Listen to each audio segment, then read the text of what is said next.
Trump says it is a massive scandal that Democrats got credit for 118,000 new jobs, quote unquote, that never actually existed, Michael Snyder reports.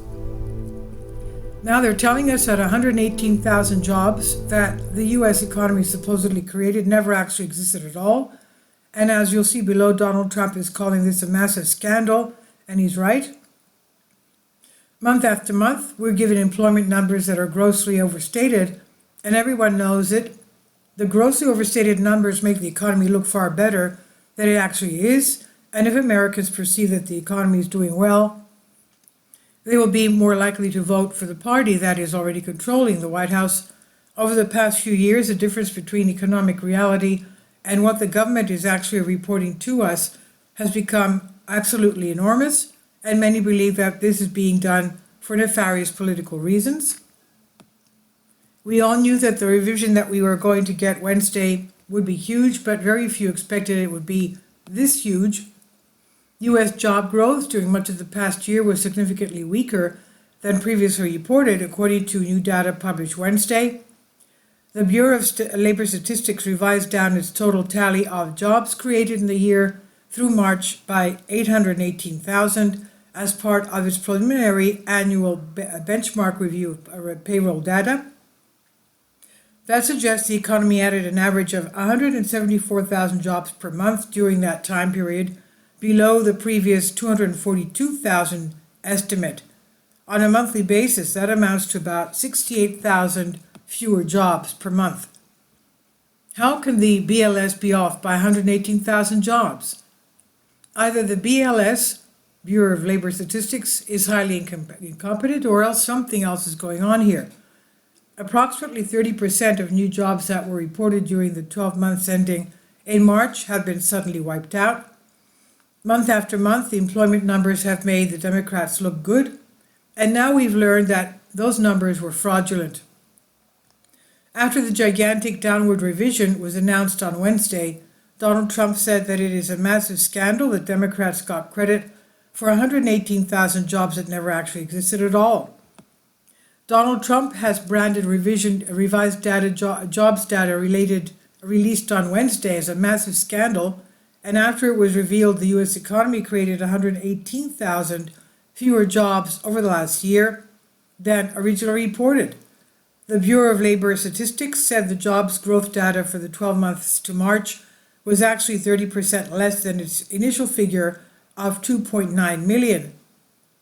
The update, which is based on a more detailed quarterly source, was the largest downward revision since 2009, coinciding with the global financial crisis. Apologists for the BLS are insisting that nobody could have anticipated this, but it turns out that some people were clearly warning us about the overstated employment numbers all along. For example, several months ago, Zero Hedge specifically warned their readers that payrolls are overstated by at least 800,000. Back in March, when most of Wall Street and economists still believed the lies spewed from the Biden Bureau of Labor Statistics, which intentionally uses inaccurate, rushed data from the establishment survey, which is meant to pad sentiment and make the economy appear far stronger than it is for propaganda purposes, as one can see by the constant monthly downward revisions.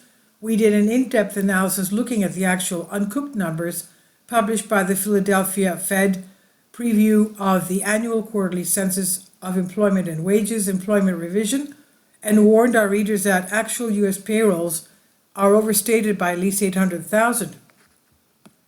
Zero Hedge nailed it.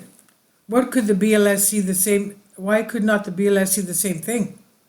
The good news is that this latest revision makes it even more likely that the Federal Reserve will cut interest rates in September. The significantly cooler labor market depicted by the revisions could affect the thinking of the Federal Reserve officials as they weigh when and by how much the lower interest rates now that inflation is easing. How to lower interest rates? Many economists expect the Fed to reduce rates by a 0.25 percentage point next month, though some anticipate a half-point cut following a report earlier this month that showed just 114,000 jobs gained in July. A rate cut cannot come soon enough.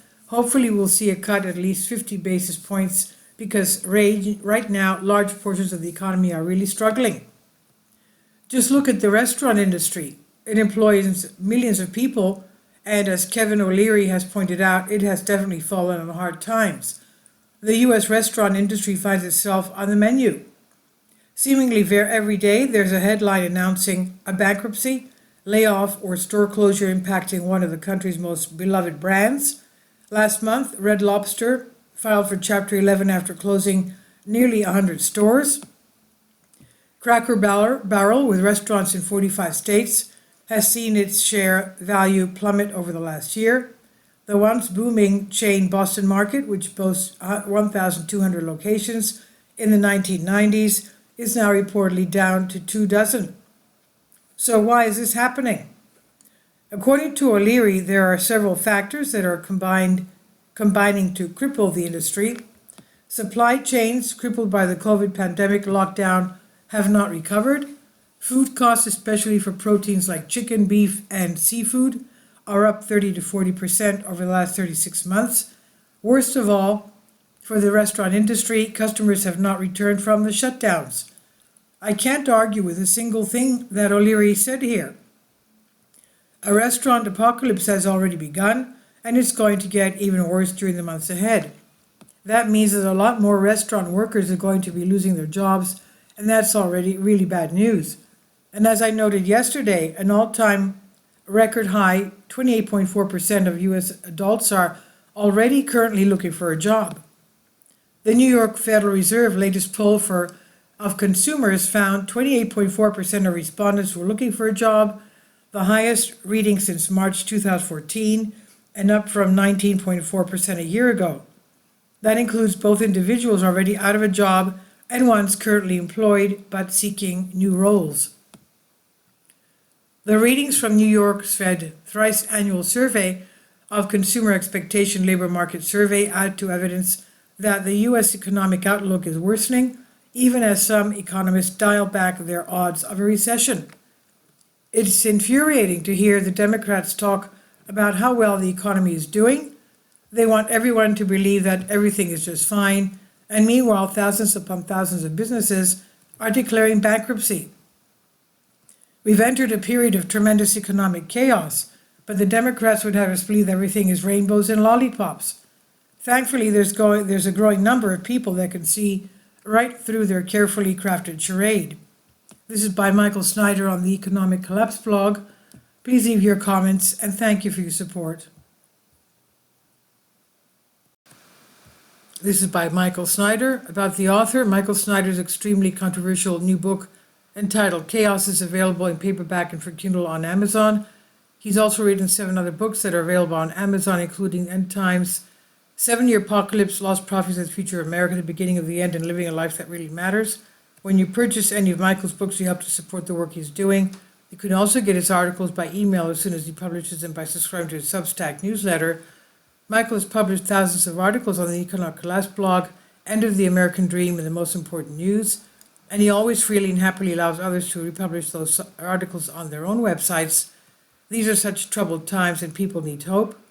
John 3:16 tells us about the hope that God has given us through Jesus Christ. For God so loved the world that he gave his only begotten Son, that whosoever believeth in him should not perish but have everlasting life. If you have not already done so, we strongly urge you to invite Jesus Christ to be your Lord and Savior today. Finally, support my Patreon account. The daily posts are 5 videos daily, and they are totally different from what I have on my YouTube channel. Thank you so much for your support and that you find all my content so interesting. You'll find the Patreon account details in the description box below.